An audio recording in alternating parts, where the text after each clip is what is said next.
한자 이야기, 낱말 이야기 872번째 시간입니다. 이번 시간은 전가의 보도란 말을 한번 살펴보겠습니다. 매스컴 같은 데 보면 가끔 나오죠. 지난 시간에 무엇을 전가한다.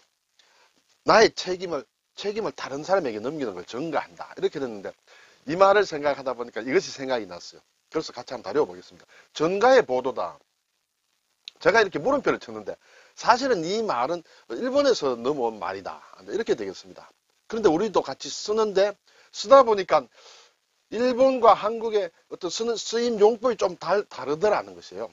뭐 어느 것이 맞느냐 틀리냐 하는 것은 제가 말씀드릴 수는 없는데 어쨌든 다르다. 그리고 우리나라에서 쓰는 이 낱말의 용법이 하나로 쓰이지 않고 여러 갈래로 쓰인다. 그렇다면 그 중에서 좀 잘못된 쓰임도 있다. 이런 것도 한번 따져보겠습니다. 그리고 전가의 보도라고 하면 또 전가지보라는 또 사자성어라고 할 수 있을까요? 어떻게 보면 의미가 비슷하고 어떻게 보면 다르고 하는 그런 것이 있는데 같이 한번 살펴보겠습니다. 자, 전가의 보도할 때 전가, 전할 전자, 집가자예요. 뜻은 내려갑니다. 집안에 대대로 전해져 내려온다, 전해진다는 그런 것이 되겠죠. 전가, 전할전은 사람인과 오로지 전 이렇게 되겠습니다. 지난 시간에도 이 전자를 한번 살펴보았습니다.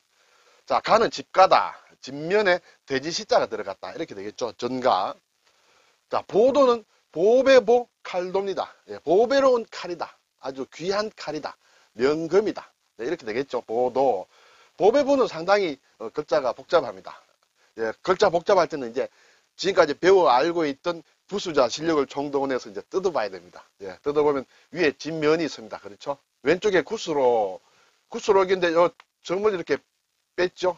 예, 빼서 이렇게 많이 씁니다. 그리고 여기에 장군부라는 것은 어떤 그릇 모양을 얘기한다. 이런 형태의 그릇이 있죠? 이런 것을 장군이라고 한다. 그리고 조개패가 있다. 이렇게 되겠죠?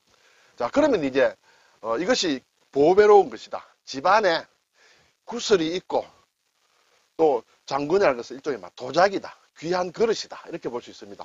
그리고 조개, 돈이 있고 재물이 있다. 그것이 이제 보배다. 이렇게 생각하면 되겠습니다. 몇 번 뜯어보고 부수자만 알면 머리에 좀 남는다. 그래서 쓸 줄은 몰라도 읽을 수는 있게 된다. 이렇게 되겠습니다. 자, 칼도도 이제 부수자다. 이렇게 되겠습니다. 자, 이 보배보자를 보니 옛날에는 이렇게 돼 있었다. 집안에, 그렇죠? 집안에 조개가 있다. 재물이 있다. 이것은 이제 구슬이에요. 구슬. 옥을 이렇게 꿰맨 모양이다. 이렇게 됐는데 나중에 이것이 들어갔다. 장군부자는 나중에 들어갔다. 이렇게 글자가 되겠습니다.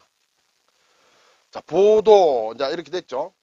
그러면 이제 따지고 보면 낱말을 전가라는 것은 전가와 보도는 이제 따로따로 볼 수 있겠죠. 아버지가 아들에게 집안 살림을 물려준다. 그것이 전가다. 그렇죠? 집안의 것을 물려준다. 전해준다. 그리고 집안 대대로 전하여 내려온다. 그것도 전가다. 보도는 보배로운 칼이다. 보금이다. 이렇게 되겠죠.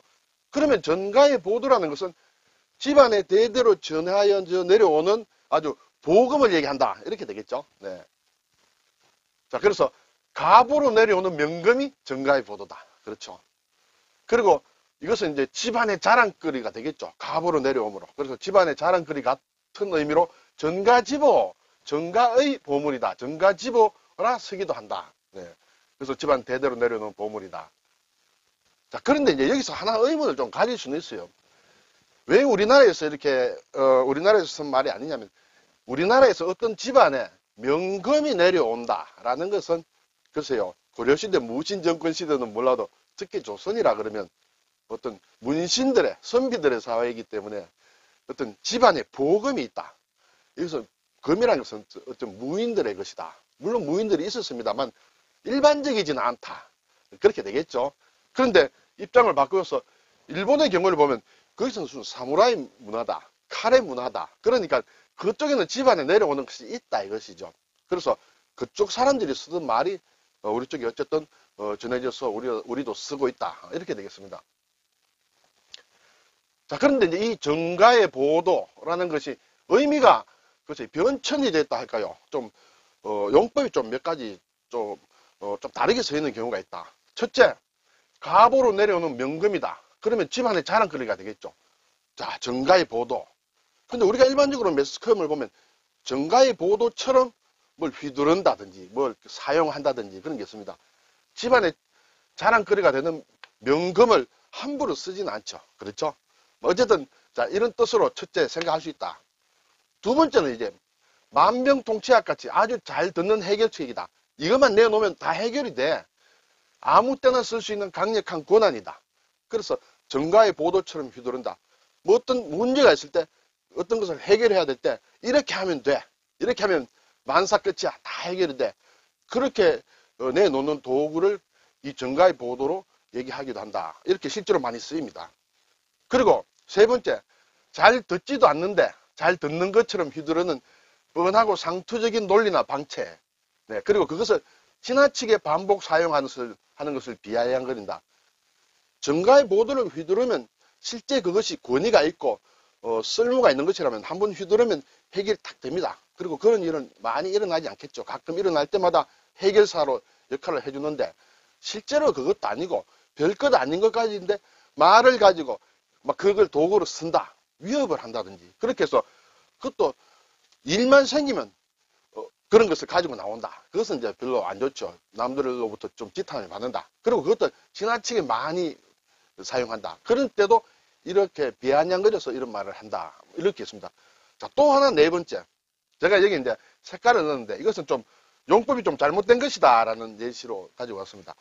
옛날 양반가에서 대대로 전해 내려오는 보금이 있는데 그 보금이라는 것을 어디에 쓰느냐. 집안에 누가 되는 행동을 범했을 때 집안에 누가 잘못을 했을 때 이것을 처단하는 도구로 그것을 썼다. 그것이 정가의 보도라. 이렇게 얘기해서 꽤 인터넷 같은 데서 이러한 얘기가 있는데 이것은 잘못된 것이다. 이것은 확실히 잘못된 내용이다. 네, 그렇게 되겠습니다. 자, 이렇게 여러 가지로 쓰인다. 우리나라에서는. 그래서 보면 예를 들면 비상대책위원회가 정가의 보도인가. 무슨 일만 생기면 비상대책위원회를 만든다.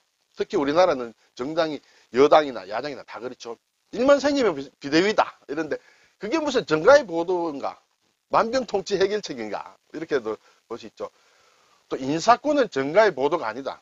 특히 조직생활, 회사 생활을 하는 사람들을 보면 뭔가 인사권이 사실 상당히 좀 두렵지요. 그래서 뭔가 이걸 항상 의식하고 있다.